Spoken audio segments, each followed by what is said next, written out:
Nous vivons un processus qu'on appelle depuis déjà longtemps l'innovation permanente, qui a consisté à bombarder d'innovation les sociétés pour toutes sortes de raisons, des raisons d'abord spéculatives, également pour des raisons, je dirais presque, de guerre psychologique. Un processus d'immense désorientation. Le sentiment d'être en retard sur soi-même, sur le monde et sur toute chose. Et à un moment donné, la perte de sens et l'angoisse. Ce que Naomi Klein appelait la stratégie du choc. Nous, aujourd'hui, nous vivons dans un système technique qui est en perpétuelle transformation. Il n'a plus aucune stabilité. Le problème qui se pose lorsque la technique se transforme ainsi rapidement, c'est que les systèmes sociaux, eux, doivent se transformer aussi pour s'ajuster avec les systèmes techniques. Les êtres humains ne cherchent pas l'innovation, ne veulent pas adopter de nouveaux produits. Ce que veulent les êtres humains, c'est maintenir les structures sociales dans lesquelles ils ont grandi. Or, ils savent très bien qu'introduire un nouvel objet technique dans une structure sociale, ça transforme la structure sociale. Le téléphone portable, la télévision, toutes les technologies contemporaines que nous pratiquons aujourd'hui sont en train d'exploser les structures sociales contemporaines. Normalement, les êtres humains ne désirent pas la marchandise. Les êtres humains désirent des objets spirituels, par exemple des divinités, des objets sexuels, leurs amoureuses, des objets familiaux, leurs enfants, des objets idéaux comme la justice, la nation, des choses comme ça. Mais en principe, dans la société occidentale jusqu'au début du XXe siècle, l'attachement aux objets, c'est vulgaire. À partir du XXe siècle, on va créer un attachement aux objets. On va faire de l'attachement aux objets la norme.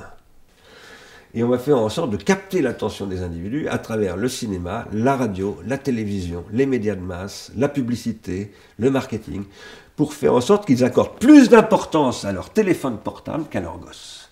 Plus d'importance à leur grosse bagnole 4x4 qu'à l'éducation de leur fils. C'est une manipulation de l'esprit pour faire en sorte que les êtres humains s'attachent à ce qui finalement n'a aucune valeur, puisque de toute façon, cette marchandise, à quoi est-elle destinée? À la casse. Tout ça, c'est le développement de ce qu'on appelle la société de consommation. À partir de là, ça va engendrer dans le monde anglo-saxon, du côté des partis de droite anglo-saxons, ça va engendrer une démarche, une stratégie qui va conduire à ce qu'on va appeler la mondialisation, la financiarisation et la révolution conservatrice. Et cette stratégie, elle va être portée dès les années 70 par toutes sortes, Christol et un certain nombre de penseurs néolibéraux.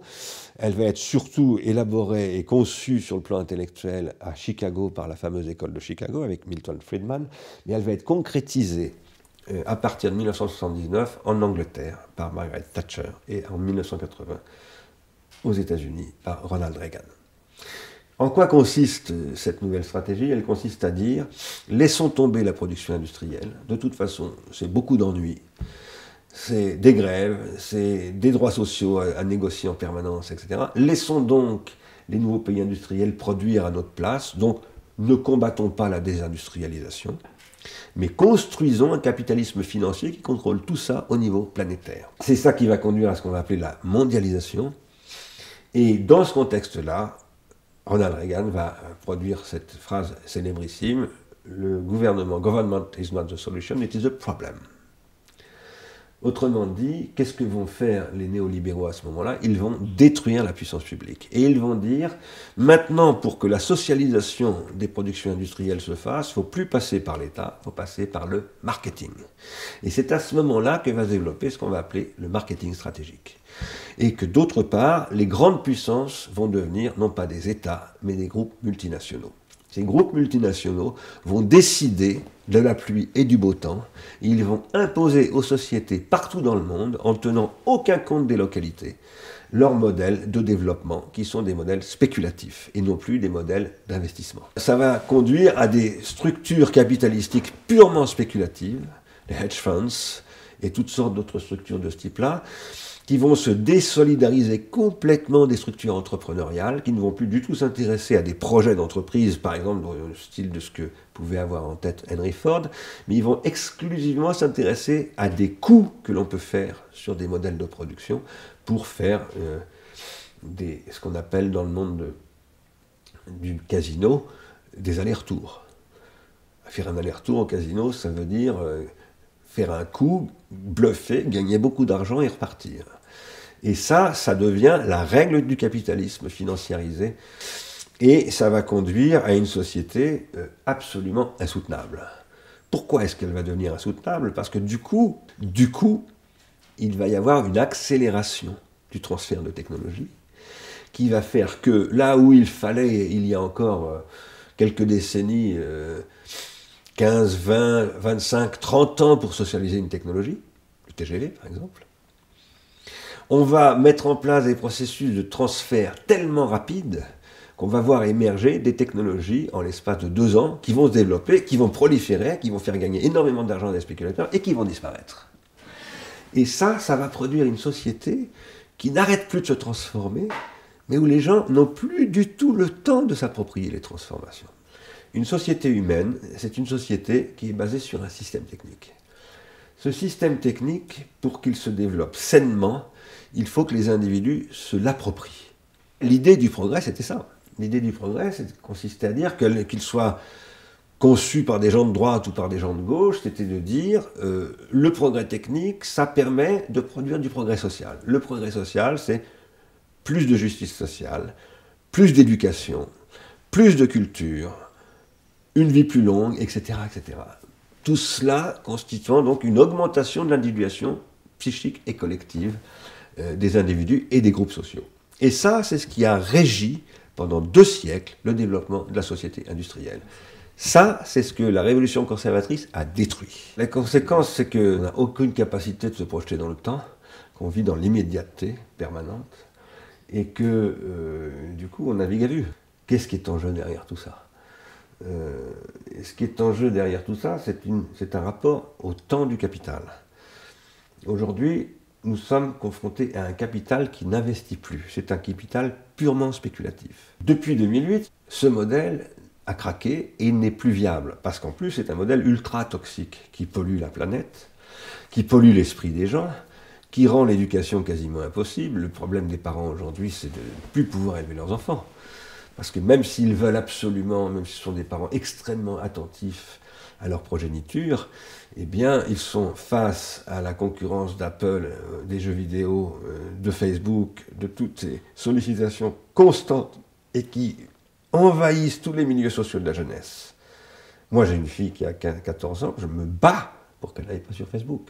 Et c'est un combat très, très, très difficile, peut-être perdu d'avance. Mais s'il n'y avait que Facebook, ce ne serait pas grave. C'est tout, absolument tout.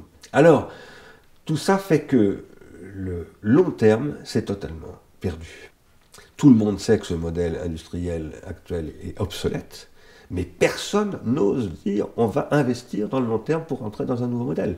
Parce que la population, l'opinion publique est devenue ultra court-termiste, elle est devenue en fait ultra pulsionnelle, elle ne fait plus que réagir à l'immédiateté, et donc les hommes politiques se calent sur cette temporalité-là, ce qui fait que l'angoisse augmente encore, parce que en même temps les gens sont multidimensionnels, ils sont ainsi, mais ils voudraient être autrement. Tout le monde sait bien, par exemple, tout le monde est confronté aujourd'hui, plus ou moins, à l'idée que je vis comme ça, mais je devrais vivre autrement. Le savoir, c'est ce qui donne de la saveur. Le mot savoir, ça vient du latin sapere. Une vie sapide, c'est une vie qui a du goût. Une vie qui a du goût, c'est une vie où il y a du savoir. Ce savoir n'est pas forcément un grand savoir théorique. Ça peut être savoir jouer aux échecs, savoir faire la cuisine, savoir cultiver son jardin, savoir élever ses enfants. Toutes sortes de savoirs. Mais à partir du moment où on a un savoir, et qu'on peut le développer, le pratiquer dans la vie, et qu'on a de quoi manger, et qu'on a de quoi à peu près vivre, on n'est pas malheureux. Si nous ne trouvons pas des solutions industrielles à la crise actuelle, nous allons direct à la guerre mondiale, tout simplement. Parce que nous allons à l'explosion de la crise du chômage, qui a déjà atteint 25% de la population en Espagne, 50% de la jeunesse, et ça n'est qu'un début. Et nous allons nous retrouver dans des situations de tension sociale telles qu'elles n'auront aucune autre possibilité de résolution que l'extrême violence.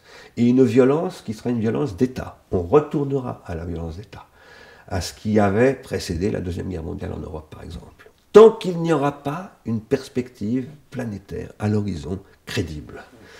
Donc pour moi, décroissance et autres zones de décélération, je n'y crois pas du tout. Je ne suis pas en train de dire qu'il ne faut pas ralentir. Ce que je suis en train de dire, c'est que le problème, ça n'est pas celui-là. Le problème, c'est l'organisation économique et sociale. Nous allons vers une société hyper automatisée. Une société qui va produire ce que j'appelle l'automatisation généralisée. Elle est déjà très avancée. La plupart des choses que nous faisons sont assistées par des automates. Nous nous en rendons même plus compte. Usine sans ouvriers, magasin sans caissière. Mais alors, effectivement, où les gens vont-ils trouver l'argent pour consommer ? Où les gens vont-ils trouver l'argent pour consommer ou pour quoi faire ? Ou pour peut-être faire autre chose que consommer, justement. En tout cas, ce qui est évident, c'est que l'automatisation conduit à un énorme paradoxe.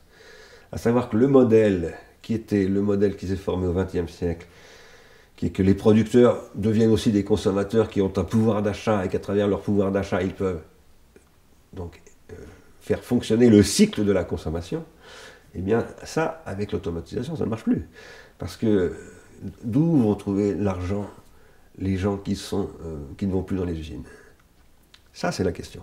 Moi, je pense que c'est très très bien qu'il y ait des robots dans les usines, à condition que l'on développe des moyens d'investissement très importants qui servent à développer de nouvelles formes de savoir chez les gens. Et pour produire de nouvelles formes d'activités, qui ne sont plus des activités simplement de consommation, qui ne sont plus simplement des activités de production, mais qui sont des activités sociales, et qui vont produire ce que je vais appeler de l'innovation sociale. Donc la question d'aujourd'hui, c'est comment, avec les automates qui se développent maintenant, on va être capable de produire des processus de déprolétarisation. Déprolétarisation, ça veut dire reconstruire des communautés de savoir avec les technologies contemporaines, par exemple avec les Fab Labs, par exemple avec le logiciel libre, par exemple avec les communautés apprenantes de wiki, etc. En développement du savoir, de nouvelles formes de savoir. Cette nouvelle révolution industrielle, elle repose sur le partage du savoir. Et elle repose sur le développement de l'automatisme au service de la constitution de société de savoir. La vraie question, c'est de repenser la totalité de la production industrielle selon un nouveau modèle, et qui est un modèle de partage du savoir. Et du coup, des ressources, qui évidemment reposent sur, par exemple, la suspension du salariat, l'allocation de ressources universelles pour tout le monde, la redistribution des gains de l'automatisation pour que les gens puissent développer des savoirs et que ces formes de savoir nouvelles produisent de nouvelles formes de société et que ces nouvelles formes de société produisent de nouvelles formes de soutenabilité, de durabilité. C'est la seule chose qui ne soit pas utopique. C'est la seule chose qui ne soit pas utopique, parce que de toute façon, on n'a pas le choix. Si on ne fait pas ça, le système va s'écrouler. On n'a plus le choix. Le système n'est plus du tout solvable. Qu'est-ce que c'est que la solvabilité ? C'est le crédit. Qu'est-ce que c'est que le crédit ? C'est la croyance. Qu'est-ce que c'est que la croyance ? C'est la confiance. Qu'est-ce que c'est que la confiance ? C'est la confiance dans l'avenir. Personne n'a confiance dans l'avenir aujourd'hui. Absolument personne. Et donc ça ne peut pas marcher. Donc la seule issue, la seule chose qui ne soit pas utopique, c'est de dire on va reconstruire de la confiance, du crédit, de la croyance, du désir. Et pour ça, on va projeter un projet à long terme désirable par tout le monde et on va s'en donner les moyens. S'en donner les moyens, ça veut dire taxer les flux financiers spéculatifs, non pas du tout pour dire on va, je ne sais pas, créer des économies vertes, etc. Bien entendu il faut créer des économies vertes. Mais en ce moment, aujourd'hui, tout le monde dit la transition industrielle, c'est la transition vers les énergies renouvelables. Les énergies renouvelables, c'est 1% du problème. C'est un tout petit problème, les énergies renouvelables. Le problème est beaucoup plus grave que ça. Le vrai problème, c'est l'énergie libidinale renouvelable. La vraie question, c'est pas comment je vais retrouver du pétrole, etc. Ça, on trouvera des solutions. À partir du moment où on aura décidé, où une puissance publique internationale, peut-être même planétaire, décidera que oui, le photovoltaïque va devenir effectivement rentable, etc., il le sera. Parce que c'est de toute façon uniquement une question d'économie d'échelle, donc de choix industriel. C'est uniquement un problème de choix industriel. Il faut arrêter de laisser le marché décider par rapport à ça. Ça ne peut pas être. Le marché ne produit que de l'insolvabilité aujourd'hui. Aujourd'hui, la vitesse nous fait faire du surplace. C'est-à-dire que plus on va vite, plus on reste sur place. Plus on reste collé dans l'immédiat. Le problème, c'est pas de décélérer, c'est d'anticiper. Le problème, ça n'est pas de dire on va ralentir, c'est de dire on va se projeter dans l'avenir.